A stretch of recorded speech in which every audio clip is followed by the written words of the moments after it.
Hello everyone, I am Deepika, working as an assistant professor in RPIIT Technical and Medical Campus, Bastada, Karnal. Today we will discuss about the synthesis of 1-phenyl azo beta-naphthol. So what should be the requirements?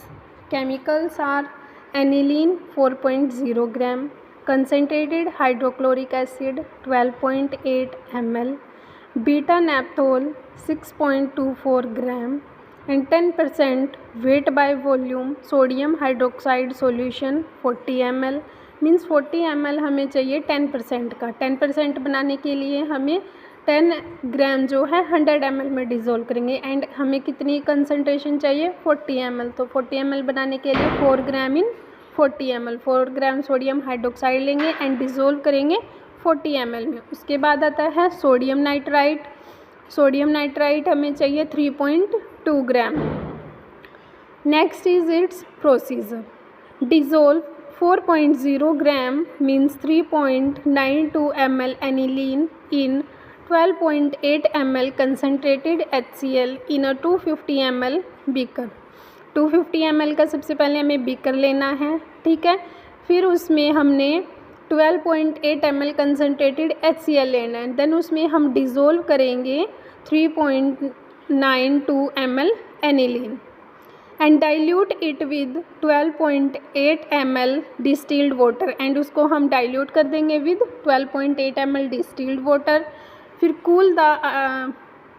Cool in ice bath with frequent steering. Ice bath पे हमने उसको cool करना है with frequent steering till it attains a temperature below 5 degree Celsius, तब तक जब तक उसका टेम्परेचर जो है 5 डिग्री सेल्सियस से कम ना हो जाए।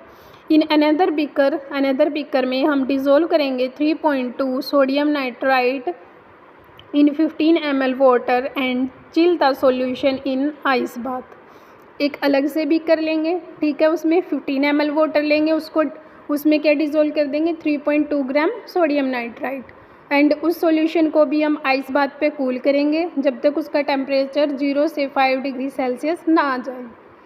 Then add sodium nitrite solution, जो हमने सोडियम नाइट्राइट का सॉल्यूशन बनाया था उसको ऐड करना है टू एनिलीन सॉल्यूशन, जो हमने फर्स्ट सॉल्यूशन प्रिपेयर किया था उसमें ऐड करना है in small loads 2 ml at a time intervals, थोड़ी थोड़ी क्वांटिटी में, जैसे कि 2 ml में एट अ टाइम इंटरवल्स थोड़े टाइम के बाद डालना है with vigorous steering with the glass rod and taking care that the temperature of the reaction mixture must not exceed beyond 5 degree Celsius at any cost। जब भी हम ये reaction करते हैं तो इस बात का खास ध्यान रखते हैं कि जो टेम्परेचर है वो 5 डिग्री सेल्सियस से ज़्यादा नहीं होना चाहिए।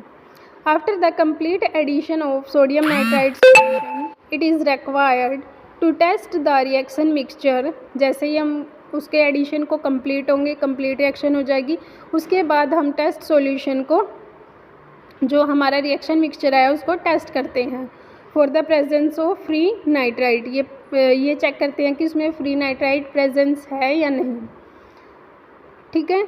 उसमें से एक ड्रॉप हम लेते हैं एंड उसको इमीडिएटली प्लेस करते हैं पोटेशियम आयोडाइड स्टार्च पेपर पे, that will turn to blue. अगर उसमें नाइट्रस एसिड प्रेजेंट है तो वो टर्न हो जाएगा ब्लू में। Dissolve 6.24 beta naphthol separately in a 250 ml beaker in ml of sodium hydroxide solution. Separately हमने एक बीकर लेना है, 6.24 ग्राम बीटा-नाफ्थोल लेना है एंड उसको डिज़ोल्व करना है 40 ml सोडियम हाइड्रोक्साइड सॉल्यूशन में। जो 10% हमने 40 ml का सोडियम हाइड्रोक्साइड सॉल्यूशन बनाया था उसको उसमें ऐड कर देना and cool the beta naphthol solution in ice bath 0 to 5 degree Celsius and same उसको भी आइस बाथ पे इस तरह कूल करना है कि उसका टेम्परेचर 0 से 5 डिग्री सेल्सियस आ जाए। Then slowly add the cold diazonium salt solution to the beta naphthol solution with vigorous stirring के साथ जो कोल्ड डाइएजोनियम साल्ट सॉल्यूशन है उसको ऐड करना है, जो हमने अभी बीटा-नाफ्थोल सॉल्यूशन प्रिपेयर किया था with vigorous steering.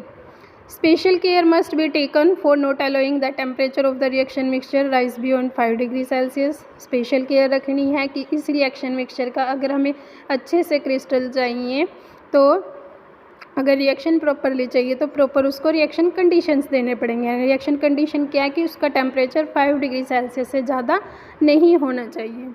If need be crossed ice should be added while the coupling reaction proceeds. जब तक इसकी ये कपलिंग रिएक्शन हो तब तक अगर हमें ज़्यादा ठंडा नहीं हो रहा है, टेम्परेचर ये मेंटेन नहीं हो रहा है, तो हम उसमें क्रस्ड आइस स्पीशीज़ भी ऐड कर सकते हैं। A red colour develop, red colour उसमें डेवलप हो जाएगा। And crystals of crude phenyl azo beta and naphthol separate out, and उसके जो क्रिस्टल्स हैं वो सेपरेट आउट हो जाएंगे। Allow the reaction mixture to stand for 30 to 40 minutes with stirring to complete the reaction. उसको 30 मिनट्स के लिए रखना है, उसकी कंप्लीट स्टीरिंग करते रहना है। Filter the red product in a burner funnel using suction and wash with ice cold water. Ice cold water के साथ उनको वॉश करना है।